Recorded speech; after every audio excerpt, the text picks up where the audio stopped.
Je ne sais pas si vous vous souvenez, mais quand moi j'étais plus jeune, il y avait souvent des films qui démarraient et il y avait écrit les circonstances sont fictives, les personnages sont fictifs, et s'il y avait toute ressemblance, ça serait fortuit. Imaginez, vous êtes samedi matin, 11h30, et vous avez un ado. On va l'appeler Jules, parce que je crois qu'on n'a pas de Jules dans l'église pour l'instant. Un ado de 12 ans est encore au lit. Sa maman entre dans sa chambre et ouvre les volets. Jules, debout, va ranger ta chambre. Jules ouvre un œil et il dit oui, mais après le petit déjeuner. Comme ça, j'aurai l'énergie pour ranger correctement. Procrastination classique, réaction typique d'un parent, il soupire et il sort sans rien dire.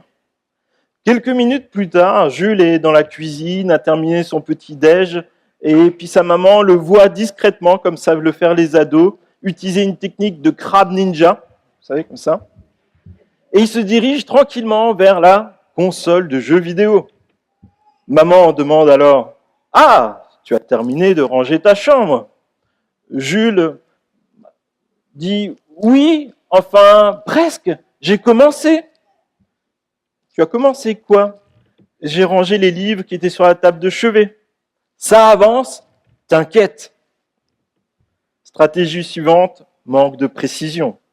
On a l'impression que ça avance, mais en fait, pas vraiment. Maman se rapproche, un peu irritée quand même là, doucement. Et le reste, le sol, tu sais, tes chaussettes aussi, ton bureau, et ce puzzle que tu as commencé sans jamais le finir.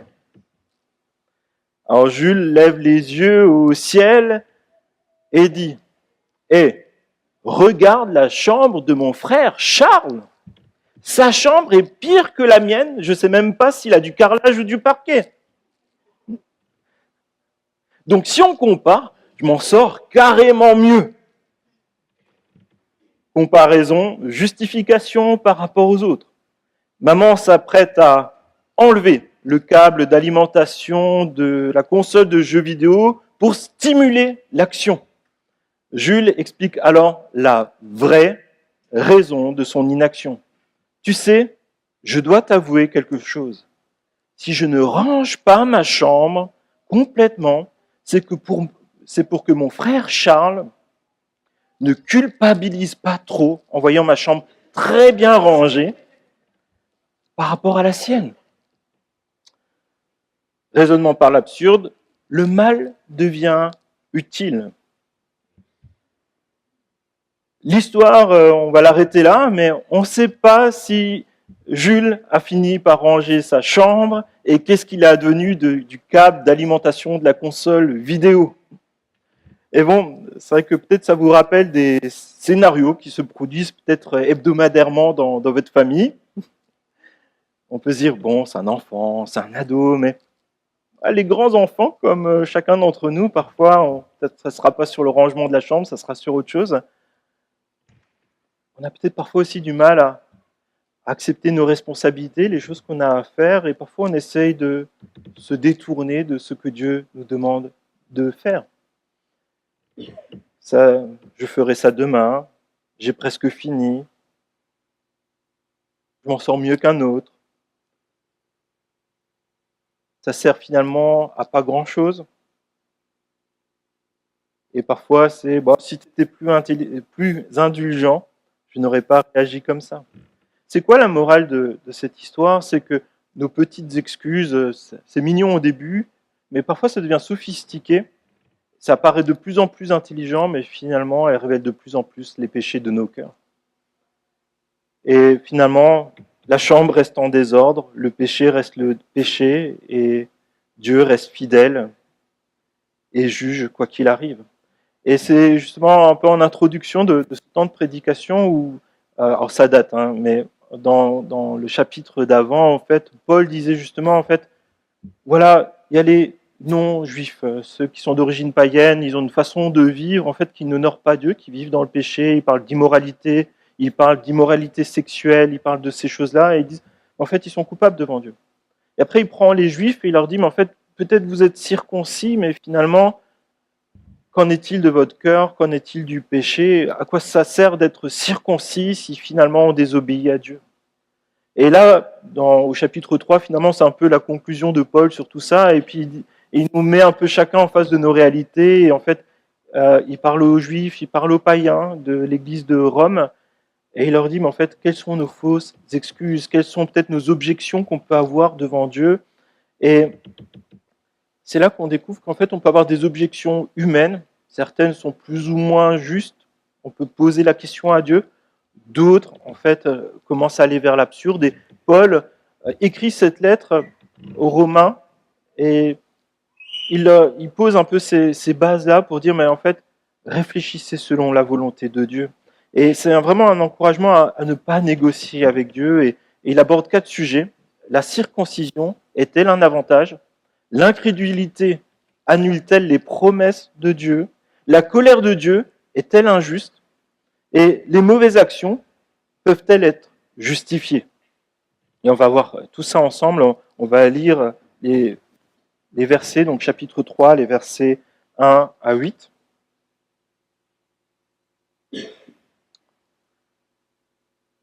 Quel est donc l'avantage des Juifs?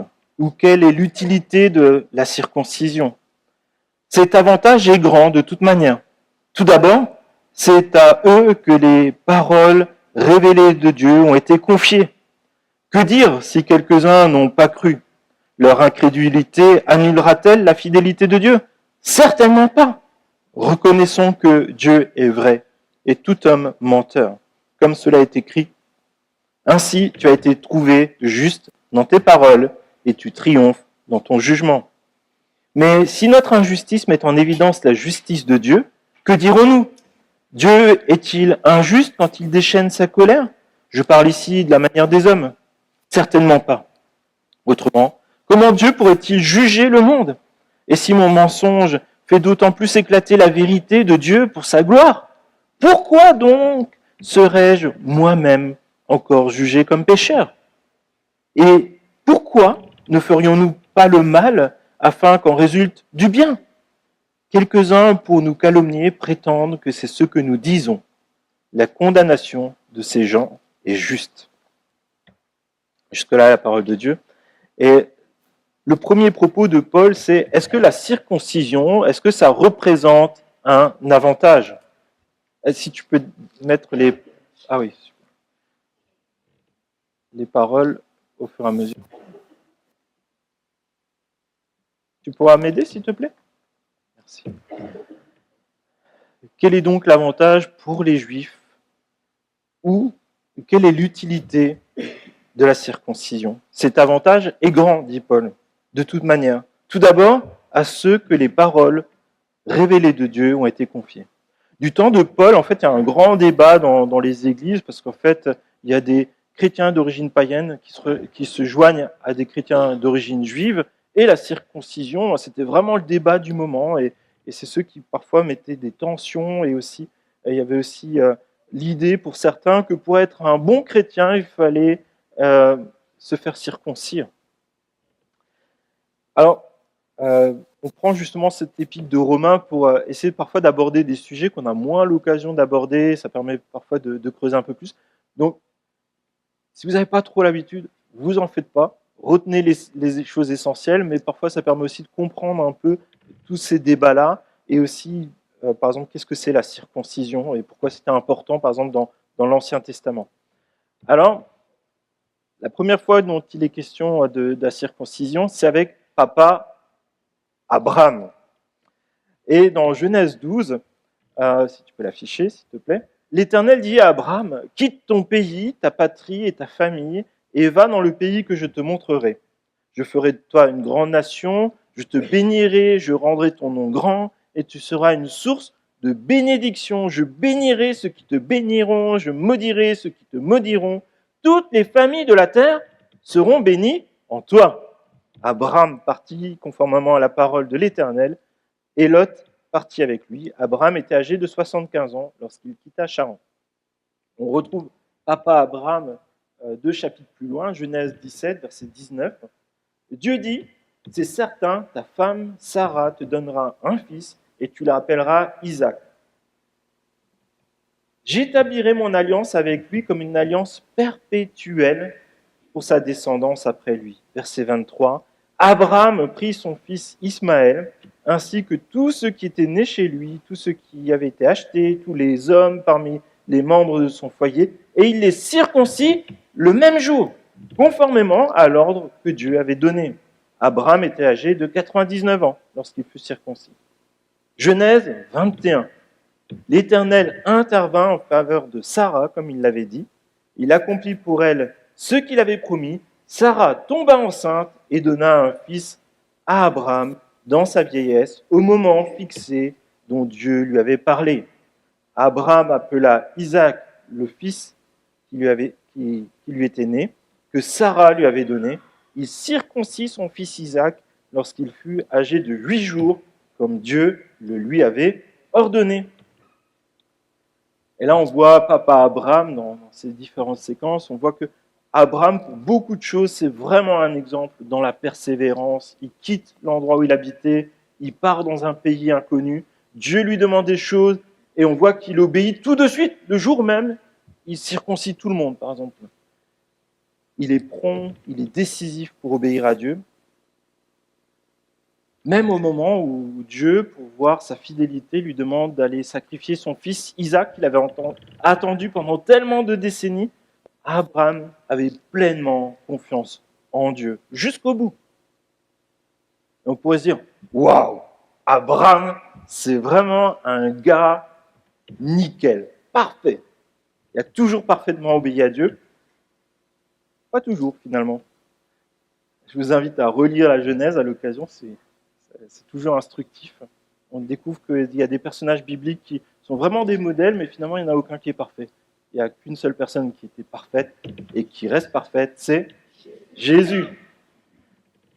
On voit que Abraham, à un moment, il avait peur, et puis du coup, il a dit que sa femme, c'était sa sœur, et du coup, sa femme s'est retrouvée 2 fois dans des palais différents des rois. C'est pas très clair pour ce qui s'est passé. Dieu lui dit qu'il allait avoir un fils, et Abraham, il a attendu, mais au bout d'un moment, il a perdu patience, il a dit qu'il voulait quand même aider un peu Dieu, et il a inventé la GPA, gestation pour autrui, avec une servante, et finalement, ça a donné que des conflits familiaux. Et ça fait que même si par moments on est bien parti, en fait, le vrai défi, c'est de persévérer dans l'obéissance à Dieu. Alors, tout ça, c'est Paul, en fait, quand il parle de la circoncision, ce n'est pas la circoncision sur laquelle il répond, finalement, dans ce passage. Il dit avant tout que c'est la marque que Dieu a demandé aux descendants d'Abraham pour manifester leur confiance en Dieu et aussi pour manifester leur mission d'être une bénédiction, finalement, pour toutes les nations. Et Paul continue et il va dire, mais en fait, c'est pour ça aussi que Dieu vous a donné la parole de Dieu pour que vous la partagiez. Vous avez reçu des révélations pendant des milliers d'années par vos prophètes, par Dieu, pour apprendre à connaître Dieu, apprendre à le servir et aussi vous réjouir de ce grand Dieu qui est présent à chaque moment, dans nos temps de fidélité comme dans nos temps d'infidélité. On peut tomber, mais Dieu, lui, il reste fidèle. Et ça, c'est l'exemple avec papa Abraham. Ce n'est pas un gars parfait, David non plus, mais c'est des personnes qui revenaient à Dieu, qui savaient que par eux-mêmes, ils ne s'en sortiraient pas et qu'ils avaient besoin de Dieu. Et c'est pour ça que nous avons reçu, comme l'ont annoncé tous les prophètes, le plus grand cadeau en la personne de Jésus, qui a obéi parfaitement à Dieu, qui a été fidèle parfaitement à Dieu le Père, et qui est notre Sauveur, notre Roi, notre grand prêtre, notre libérateur. Et c'est aussi lui qui a pris toutes nos fautes à la croix. Toutes les fois où nous avons failli, toutes les fois où nous avons été infidèles, Jésus, lui, il a été fidèle pour nous, jusqu'à la croix, pour recevoir notre châtiment, pour être sacrifié à notre place. Et Paul reconnaît justement qu'il y a ce grand avantage pour les Juifs. d'avoir reçu la révélation de Dieu par les Écritures, par la Bible. Et cela, c'est un grand honneur, une valeur immense de connaître Dieu. Et ça nous interpelle peut-être comment est-ce que nous vivons le fait de ce grand honneur que Dieu nous donne de se révéler à nous. Quelle est la place de la parole de Dieu dans notre quotidien? Quelle est la place de la parole de Dieu dans les fois où on prend des décisions pour notre vie personnelle, notre vie d'église, peut-être même notre vie professionnelle? Et c'est un peu comme s'il y avait deux personnes qui étaient en promenade dans la montagne et qui se perdaient. L'un d'entre eux trouve par hasard une carte au sol. Comme par hasard, c'est la carte de la montagne sur laquelle il est, avec la forêt, les sentiers, tout ça. Les deux sont perdus, les deux ont besoin finalement d'indications. Celui qui n'avait pas la carte, c'est déjà un peu fichu pour lui. Et celui qui a la carte, vous savez ce qu'il a fait? Il l'a pris, il l'a mis dans son sac à dos et il a continué à tâtonner. La carte, c'est un grand privilège. La Bible, c'est un grand privilège, mais elle est utile seulement si on s'en sert. On peut avoir des rayons entiers remplis de Bibles, de livres très spirituels.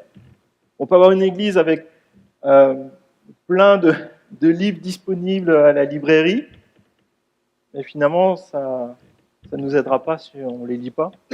C'est un peu comme les étudiants qui mettent, vous savez, le cours sous l'oreiller en espérant que peut-être ça infuse.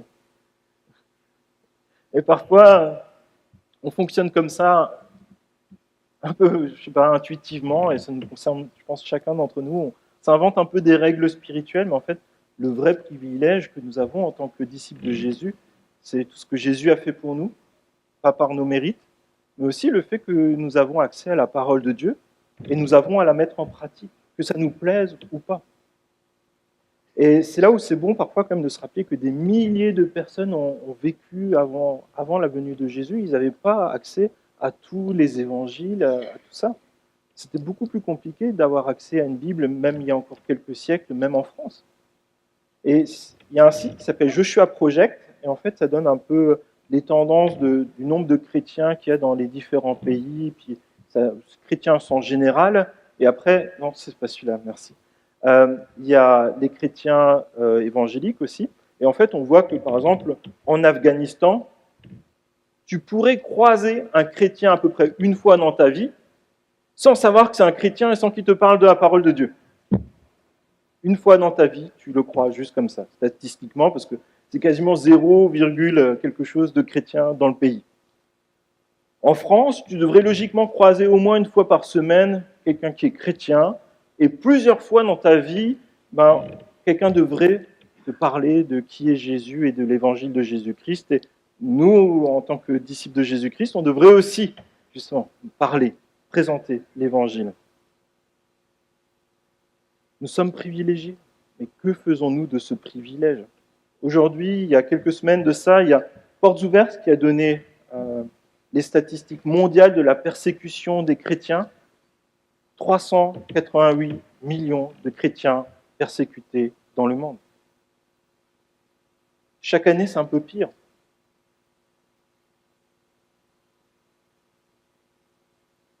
Et nous, ici, peut-être on n'a pas ces mêmes persécutions, mais on a des luttes qui sont bien réelles. Et souvent, une de ces premières luttes, c'est de se mettre à disposition de Dieu, pour être à son écoute, pour lire sa parole. Et on a besoin parfois de remarquer tout simplement qu'on a un défi à relever, personnellement, peut-être en famille et en église. Ça ne se fera pas tout seul. Il y a un sondage qui a été fait en 2024 par l'Institut IFOP. Là, tu peux la mettre. Ouais, c'était l'autre. Merci. Statistiques de lecture de la Bible. En 2010, 64% des chrétiens protestants évangéliques en France disaient lire leur Bible au moins une fois par semaine. 74% en 2010. 2024, 39%. Doug, il a dit 49% la semaine dernière. Je me suis dit, tiens, je vais quand même vérifier. Non, 39%. Ouais. Et on est tous concernés par ça. C'est pas tous les jours, c'est une fois par semaine. Et comprenez bien que pour chacun d'entre nous, en fait, si on n'est pas à l'écoute de la parole de Dieu, on n'arrivera pas à la mettre en pratique. Ça explique pourquoi parfois on tolère des choses qui sont de l'immoralité, que Paul a décrit dans le chapitre d'avant. Et c'est pour ça que parfois on tolère dans l'Église des choses qu'on appelle le péché. Ça devient presque normal, en fait. Parce que ça se fait comme ça à l'extérieur. Mais en fait, le code de conduite d'un chrétien, il est là. Le code de conduite dans l'Église, il est là. Participation au culte, c'est suivant. Là, c'est actuellement. Hein. Alors, on s'en sort pas trop mal. Bon, c'est coupé, je ne sais pas pourquoi. Du coup, je vois pas les chiffres. C'est actuellement un chrétien qui se dit évangélique. Il participe. 36% viennent au culte quasiment tous les dimanches, maladie. On a un des cultes où il y a le plus de participants réguliers. Par contre, quand on regarde une fois par mois, c'est 15%. Et ça veut dire qu'en fait, il y a à peu près 50% de personnes qui viennent au culte une fois par mois, mais ça veut dire qu'il y a 50% qui se disent chrétiens, évangéliques, qui disent Jésus, il a tout fait pour moi, et qui ne fréquentent pas l'église au moins une fois par mois. Comment est-ce qu'on est enseigné? C'est un défi à relever ensemble. On n'est pas là pour se culpabiliser, mais de dire mais comment je fais pour être de plus en plus disponible pour la parole de Dieu? Comment est-ce que je fais pour être de plus en plus disponible pour servir Dieu? Et c'est un ensemble de privilèges, et ces privilèges que Dieu nous donne de pouvoir nous retrouver librement. Même pendant la nuit, on peut venir pour se retrouver, pour prier ensemble, pour une soirée de prière, par exemple. Qu'est-ce que je fais de ces privilèges? Parce que en fonction des privilèges qu'on a, on a aussi les responsabilités qui vont avec devant Dieu. Est-ce que je traite réellement la parole de Dieu, l'enseignement que je reçois, mon église locale, comme un trésor? Un trésor qui me permet de connaître Dieu, un trésor qui va me guider dans mes choix du quotidien, un trésor sur lequel je peux m'appuyer pour savoir ce qui plaît à Dieu ou pas? Ou est-ce que je considère la parole de Dieu comme informative, les rencontres d'église comme une activité parmi d'autres? Dieu a de belles choses qui sont prévues pour nous, en tant que disciples de Jésus, en tant qu'Église. Et ensemble, on peut relever ce beau défi d'être disponible pour Dieu, de laisser Dieu parler à nos cœurs et que ça produise une action qui est belle devant Dieu. Et Paul continue et il pose cette question, est-ce que l'incrédulité, ça annule les promesses de Dieu? Que dire si quelques-uns n'ont pas cru? Leur incrédulité annulera-t-elle la fidélité de Dieu? Certainement pas. Reconnaissons que Dieu est vrai et que tout homme menteur. Comme cela est écrit, ainsi tu as trouvé juste dans tes paroles et tu triomphes dans ton jugement.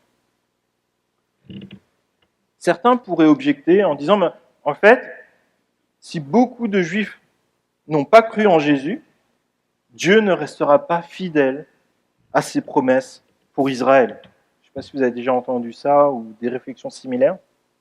Et Paul répond énergiquement que non.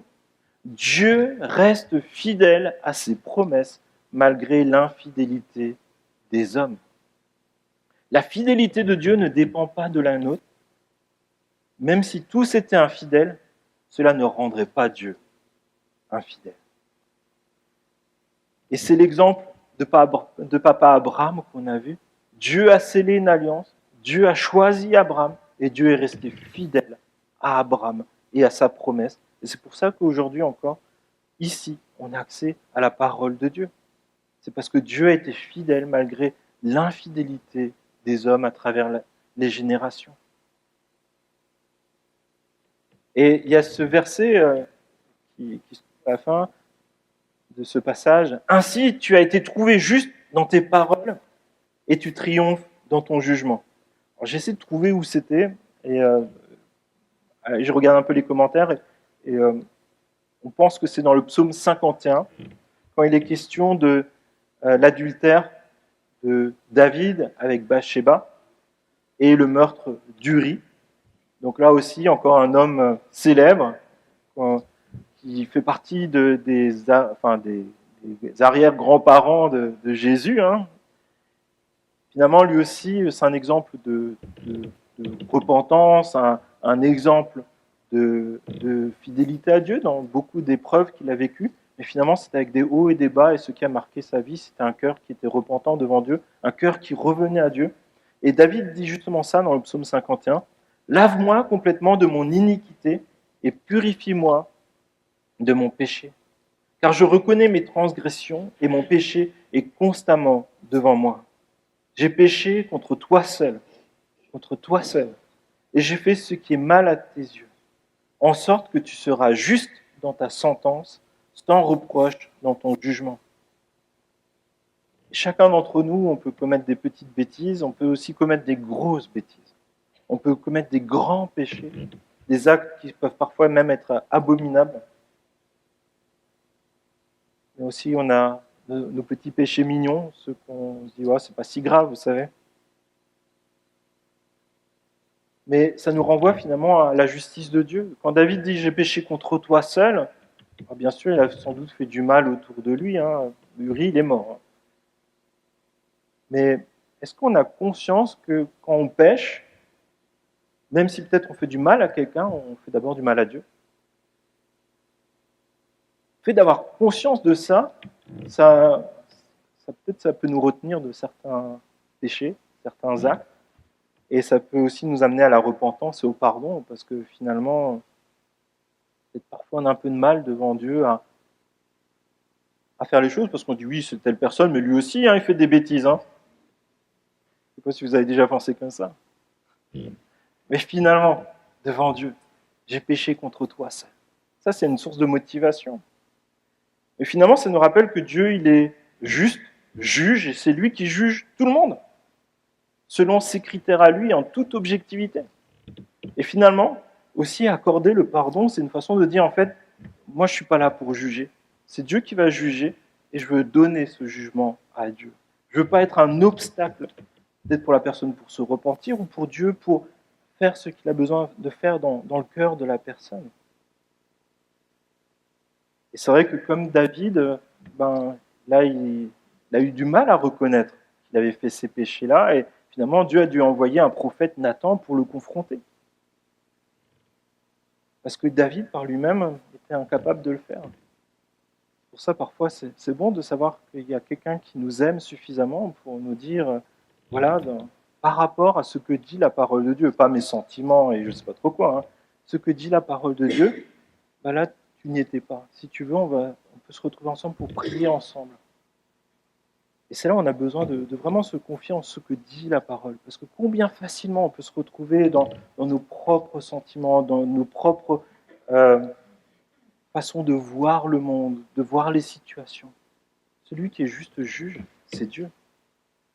Et juste pour donner quand même un parallèle, quand il est question des promesses à Israël, c'est les promesses qui sont liées à la terre promise, le fait de rentrer dans la terre promise, que la nation, même si elle est déportée très loin, et les Israélites ont été déportés, ils pourront revenir. Dieu le fera s'ils sont fidèles et s'ils reviennent à lui, parce qu'en fait c'était une punition qui leur montrait que ça c'est pas par leur propre force, mais c'est Dieu qui le fait de manière miraculeuse. Et ils l'ont vécu plusieurs fois. Dieu est fidèle. Ça rappelle la possibilité de se repentir et de se tourner vers Jésus, et que la protection et la bénédiction de Dieu va perdurer. Et bien sûr, pour être sauvé, il faut rencontrer Jésus. Alors la question qui pourrait se poser, c'est comment être sauvé avant la venue de Jésus? Vous avez déjà posé ces questions-là? Non, il n'y a que moi? Ok.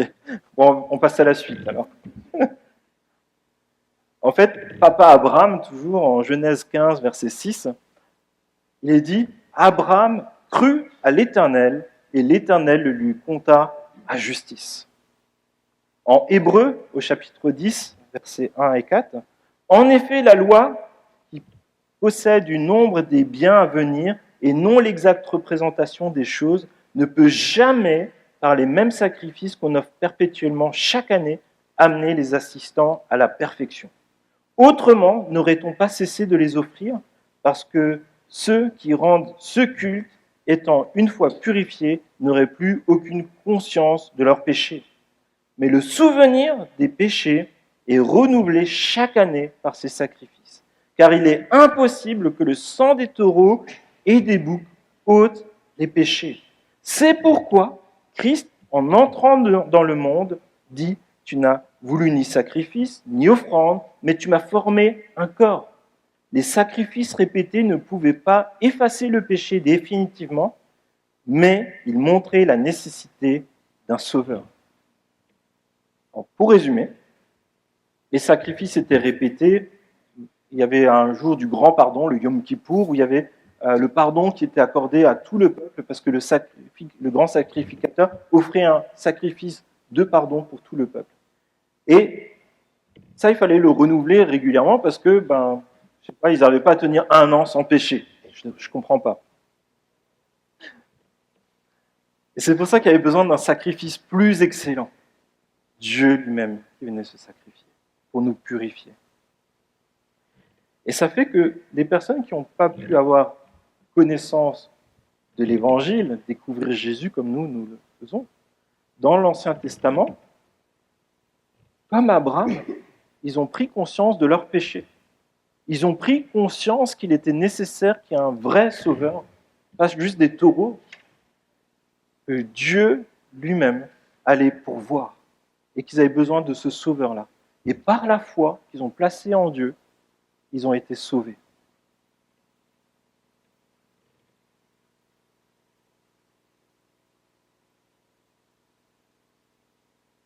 Et ça nous montre que dans notre vie chrétienne, ce qui marque qu'on a une vie chrétienne authentique, c'est pas qu'on n'ait pas de haut et de bas, c'est pas qu'on n'ait pas de doute, mais c'est de se rappeler de cette vérité qui est grande, c'est que Dieu prend soin de nous. Que Dieu, malgré nos infidélités, il restera fidèle. Et c'est comme, imaginez, vous déposez votre enfant le matin à l'école, et ce matin-là, ça s'est vraiment mal passé. Il ne s'est pas habillé quand vous lui avez demandé, vous êtes arrivé en retard, la maîtresse ne voulait pas vous ouvrir la porte, et ainsi de suite. C'est bien sûr fictif. Et là, l'enfant vous dit, est-ce que tu viendras quand même me chercher ce soir? Alors, l'enfant, il peut être un peu déstabilisé sur le moment, parce que je pense que c'est un moment un peu de tension, il a désobéi, il fallait recadrer. Mais à un moment, il saura que tu viendras quand même le chercher le soir. Parce que peu importe s'il était au top ou pas, toi, tu es un parent qui prend soin de lui. Et Dieu, c'est pareil. Que tu sois au top ou pas, Dieu, il prendra soin de toi. Et Jésus, il est mort pour toi. Et s'il t'a donné ce grand sacrifice, ce grand privilège, il ira jusqu'au bout. Ça nous appelle la persévérance dans la foi. Je vais passer plus rapidement sur les versets qui suivent. La colère de Dieu est-elle injuste? Mais si notre injustice met en évidence la justice de Dieu, que dirons-nous? Dieu est-il injuste quand il déchaîne sa colère? Je parle ici à la manière des hommes. Certainement pas. Autrement, comment Dieu pourrait-il juger le monde?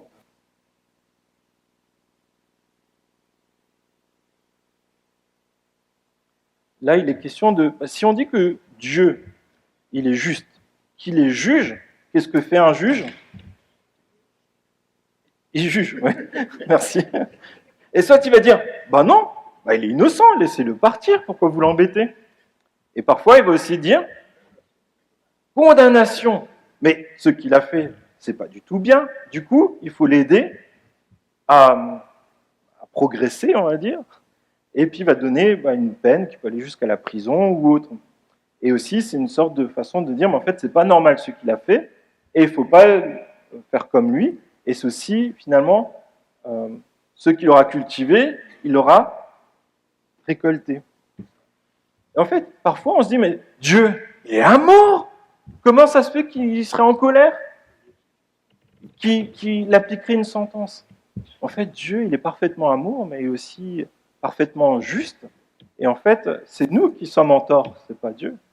Et finalement, là, on est dans un temps de patience que Dieu nous donne, où on peut dire, effectivement, ça, je ne l'ai pas bien fait.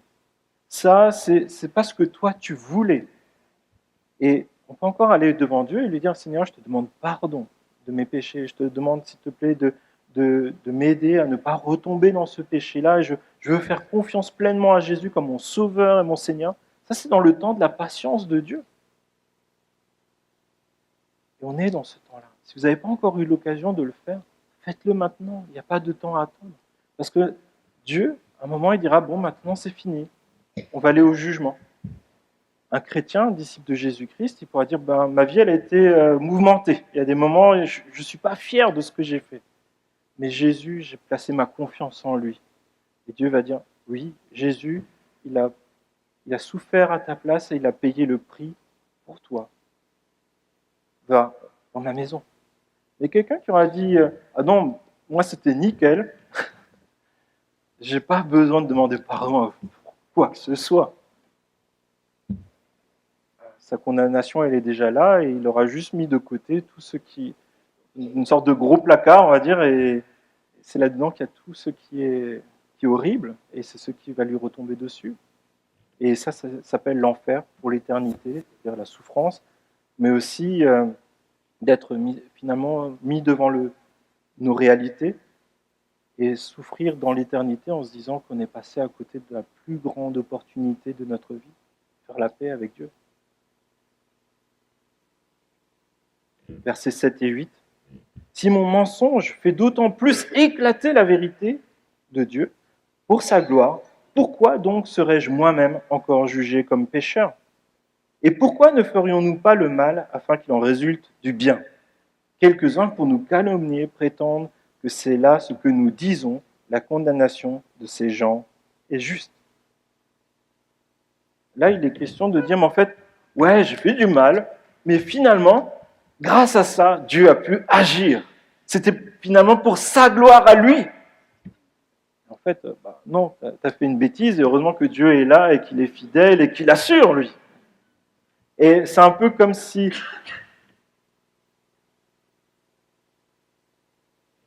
vous venez de finir votre maison, et tous les artisans sont passés, tout est nickel, et que le dernier passe et il donne un gros coup de pied dans le placo, parce qu'en fait, il s'est dit, ouais, le plâtrier, il s'est vanté d'être très doué pour pouvoir tout fermer, tout masquer. Comme ça, on pourra avoir vraiment tous ces talents de pouvoir réparer ça. Donc, ne faites pas ça à l'église. Hein. C'est pour mettre en avant le plâtrier. Mais même si le plâtrier, il est super doué et que ça ne se voit plus une fois qu'il est passé, bah toi, tu auras quand même saboté, tu auras quand même fait le mal. Et ça nous emmène à dire, en fait, nous, on est responsable de faire ce qui est bien devant Dieu. On ne peut pas se dire, mais en fait, finalement, ce n'était pas si grave, parce que finalement, ça s'est mieux terminé que si j'avais rien fait. Honnêtement, c'est juste s'enfoncer dans le péché, en fait. Aller encore plus loin. Et ça nous pose la question, mais qu'en est-il dans ma vie spirituelle, dans mon témoignage, dans ma vie d'église, dans mon service dans l'église ? La grâce que Dieu nous donne, ce n'est pas une permission de pécher. C'est une invitation à dire, mais en fait, j'ai reçu tellement de grâce que je veux honorer encore plus Dieu. Je veux l'aimer encore davantage dans ma façon d'être, dans ma façon de penser, dans ma façon de le servir. Ce n'est pas du tout une excuse pour faire le mal. Alors, par nous-mêmes, on n'y arrive pas bien. C'est pour ça, justement, il est question d'une meilleure circoncision, et j'invite l'équipe de louange à s'installer. C'est dans Jérémie 31, il nous a donné cette promesse de Dieu. Une nouvelle alliance, une alliance en Jésus-Christ. Voici que les jours viennent, déclare l'Éternel, où je conclurai avec la communauté d'Israël et la communauté de Juda une alliance nouvelle. Elle ne sera pas comme l'alliance que j'ai conclue avec leurs ancêtres le jour où je les ai pris par la main pour les faire sortir d'Égypte. Eux, ils ont violé mon alliance, alors que moi j'étais leur maître, déclare l'Éternel. Mais voici l'alliance que je ferai avec la communauté d'Israël après ces jours-là, déclare l'Éternel. Je mettrai ma loi à l'intérieur d'eux. Je l'écrirai dans leur cœur. Je serai leur Dieu et ils seront mon peuple. Personne n'enseignera plus son prochain ni son frère en disant « Vous devez connaître l'Éternel, car tous me connaîtront, depuis le plus petit jusqu'au plus grand d'entre eux, déclare l'Éternel. En effet, je pardonnerai leurs fautes et je ne me souviendrai plus de leurs péchés. La question qui se pose à nous est, est-ce que je me rends compte de cette grâce d'avoir le Saint-Esprit, Dieu avec moi en tout temps, qui veut inscrire sa loi dans mon cœur? Est-ce que je laisse Dieu inscrire sa loi dans mon cœur? Est-ce que ce qui est inscrit, ce que je peux méditer de la parole de Dieu qu'il a déposé dans mon cœur, est-ce que je le consulte? Est-ce que je le mets en pratique? Est-ce que j'honore Dieu lorsque je suis repris dans ma conscience? Ou est-ce que je continue?